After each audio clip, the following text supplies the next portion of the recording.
Assalamualaikum warahmatullahi wabarakatuh. Perkenalkan, saya Yuda Yudia Caniago dengan NIM 2452103 ingin mengerjakan soal UTS. Soal pertama adalah bagaimana sejarah perjuangan bangsa Indonesia dalam merumuskan Pancasila sebagai dasar negara. Sejarah perjuangan bangsa Indonesia dalam merumuskan Pancasila sebagai dasar negara melibatkan proses panjang yang terjadi selama masa persiapan kemerdekaan berikut adalah tahapan penting dengan perumusannya. 1. Sidang BPUPKI. Pada 29 April 1945, Jepang membentuk BPUPKI dan mempersiapkan kemerdekaan Indonesia dalam sidang pertama BPUPKI pada 29 Mei hingga 1 Juni 1945. Para tokoh nasional mengemukakan gagasan tentang dasar negara Indonesia. 29 Mei 1945, Muhammad Yamin menyampaikan 5 prinsip dasar negara, yaitu peri kebangsaan, peri kemanusiaan, peri ketuhanan, peri kerakyatan, dan kesejahteraan rakyat. 31 Mei, Profesor Dr. Supomo mengemukakan konsep negara integralistik yang menekankan pada persatuan antara individu dan negara. 1 Juni 1945, Insinyur Soekarno memperkenalkan istilah Pancasila menggunakan 5 prinsip kebangsaan, internasionalisme atau peri kemanusiaan, mufakat, dan demokrasi, kesejahteraan sosial, dan ketuhanan. Gagasan Soekarno ini diterima secara luas dan menjadi cikal bakal Pancasila yang kemudian disempurnakan oleh Panitia 9. Setelah sidang BPUPKI dibentuk Panitia 9 22 Juni untuk menyusun rancangan dasar negara dari panitia. Ini adalah Piagam Jakarta yang memuat 5 sila dengan sila yang pertama bunyi ketuhanan dengan kewajiban menjalankan syariat Islam bagi pemeluk-pemeluknya. Sidang kedua BPUPKI pada 10 sampai 16 Juli 1945, rancangan konstitusi dan dasar negara dibahas lebih lanjut. Piagam Jakarta sudah diterima, namun muncul perdebatan terkait frasa dalam sila pertama yang dapat memecah persatuan. Perubahan Piagam Jakarta dan Proklamasi Kemerdekaan. Pada 17 Agustus 1945, Indonesia memerdekakan kemerdekaan.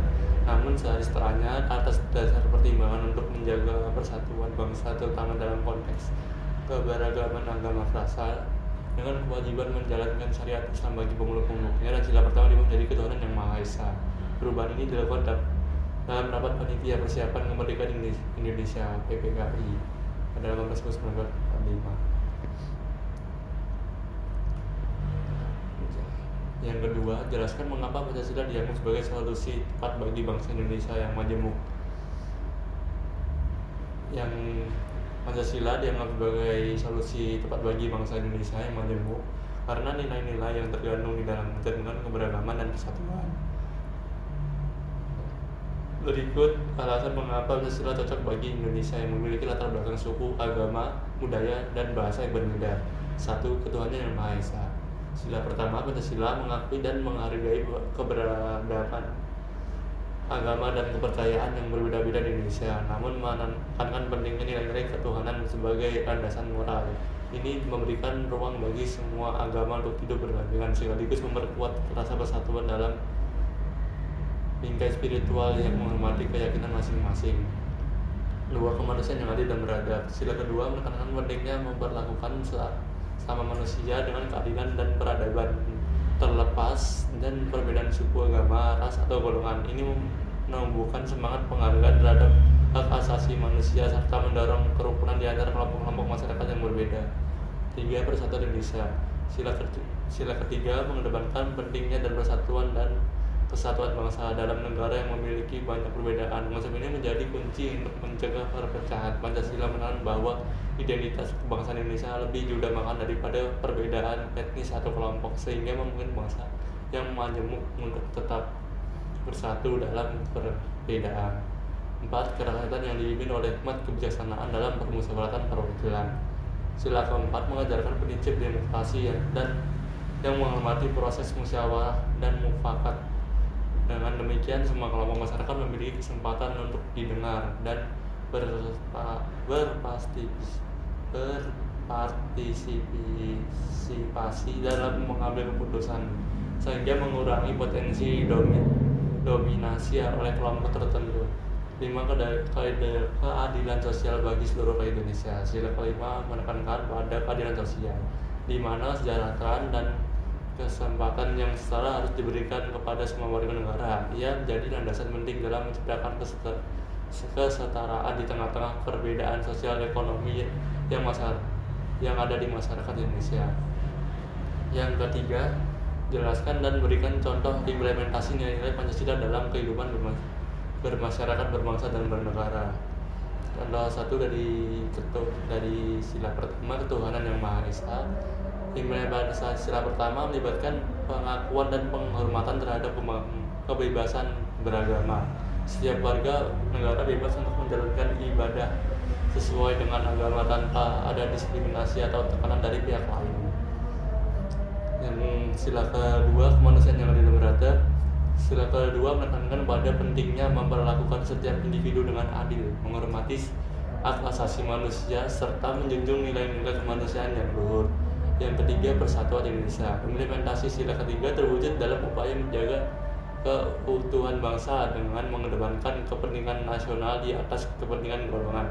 Ini juga mencakup semangat cinta tanah air dan rasa bangga sebagai bagian dari bangsa Indonesia. Yang keempat, karakter yang dipimpin oleh hikmat kebijaksanaan dalam permusyawaratan perwakilan. Sila ini mengajarkan prinsip demokrasi dengan mengedepankan musyawarah dan untuk mencapai mufakat, serta pentingnya perwakilan dalam pengambilan keputusan. Yang kelima, keadilan sosial bagi seluruh rakyat Indonesia. Sila kelima menuntut adanya keadilan sosial yang berdistribusi sumber daya, kesempatan, kesejahteraan secara merata kepada seluruh rakyat tanpa memandang latar belakang sosial dan ekonomi. Soal yang keempat, analisislah kasus pelanggaran Pancasila yang sering terjadi di masyarakat, bagaimana cara mencegah dan menanggulanginya. Yang pelanggaran sila pertama, ketuhanan yang Maha Esa, yaitu intoleransi agama. Contoh kasus, terjadinya diskriminasi atau penindasan terhadap kelompok minoritas agama seperti penolakan pembangunan tempat ibadah atau pelanggaran yang melakukan kegiatan keagamaan oleh kelompok mayoritas. Cara mencegah yaitu 1. Meningkatkan pendidikan dan pemahaman tentang toleransi beragama sejak dini di sekolah. 2. Mendorong dialog antar umat beragama dan mendorong kegiatan lintas agama untuk memperkuat rasa saling menghormati. Yang ketiga, pemerintah dan aparat penegak hukum harus tegas dalam menindak segala bentuk intoleransi dan diskriminasi berdasarkan agama. Cara menanggulangi ini: 1. Melibatkan tokoh agama dan masyarakat dalam menciptakan suasana harmonis.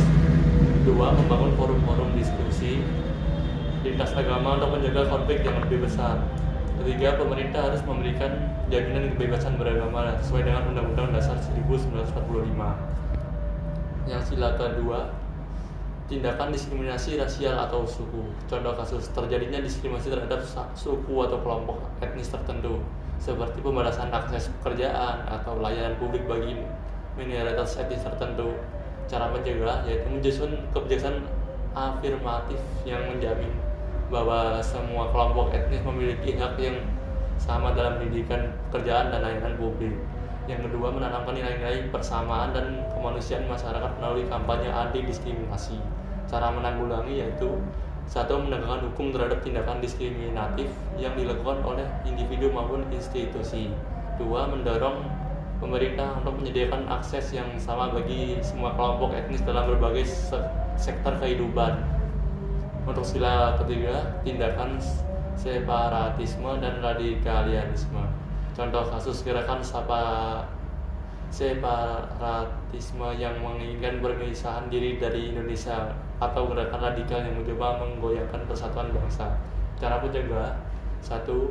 Meningkatkan pembangunan ekonomi di daerah-daerah yang terpinggirkan sehingga tidak ada rasa ketidakpuasan yang bisa menjadi pemicu separatisme. Yang kedua, meningkatkan rasa cinta tanah air dan persatuan melalui pendidikan kebangsaan dan sejarah.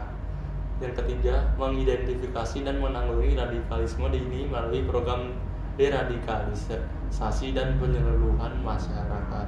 Cara menanggulangi: menggunakan pendekatan dialogis dengan pihak-pihak yang merasa terpinggirkan untuk menemukan solusi damai. Yang kedua, menggunakan penegakan hukum yang tepat, adil dan terhadap kelompok radikal dan separatis dengan tetap menghormati hak asasi manusia, melibatkan seluruh elemen masyarakat dalam menjaga keutuhan negara. Untuk sila keempat yaitu korupsi dan nepotisme. Contoh kasus pejabat pemerintah yang menggunakan kekuasaan untuk kepentingan pribadi atau kelompoknya dengan mengabaikan kepentingan masyarakat luas, serta nepotisme dalam pengangkatan jabatan. Cara mencegah: satu, menguatkan sistem pemerintahan yang transparan dan akuntabel melalui penerapan e-government atau pemerintahan. Pendidikan anti korupsi mulai dari tingkat sekolah hingga pendidikan tinggi. Tiga, memperkuat peran lembaga pengawas seperti Komisi Pemberantasan Korupsi atau KPK dan meningkatkan partisipasi masyarakat dalam pengawasan terhadap pejabat publik. Cara menanggulangi: menindak tegas pelaku korupsi tanpa pandang bulu dan memastikan hukuman yang diberikan mendapatkan efek jera. Dua, meningkatkan transparansi dalam proses rekrutmen jabatan publik untuk mencegah praktik nepotisme. Tiga, menggalakkan gerakan anti korupsi di berbagai lapisan masyarakat. Untuk sila kelima, ketimpangan sosial dan ekonomi. Contoh kasus ketimpangan yang besar antar kelompok kaya dan miskin, serta akses yang tidak merata terhadap pendidikan, kesehatan, dan layanan dasar lainnya. Cara mencegah: mengembangkan kebijakan ekonomi yang berorientasi pada pemerataan seperti subsidi bagi kelompok miskin, pembangunan infrastruktur di daerah terpencil, dan meningkatkan akses pendidikan serta kesehatan. Dua, memastikan implementasi pajak progresif sehingga kekayaan distribusikan lebih merata di masyarakat. Tiga, meningkatkan partisipasi masyarakat dalam program-program pembangunan yang inklusif. Cara menanggulangi: mempercepat reformasi agraria dan redistribusi tanah bagi petani kecil. Yang kedua, menyediakan lebih banyak lapangan kerja dengan memberikan insentif bagi pengusaha kecil dan menengah. Tiga, membangun program perlindungan sosial yang kuat seperti bantuan tunai langsung atau program asuransi kesehatan yang lebih luas. Sekian dari saya, kurang lebihnya mohon maaf. Wassalamualaikum warahmatullahi wabarakatuh.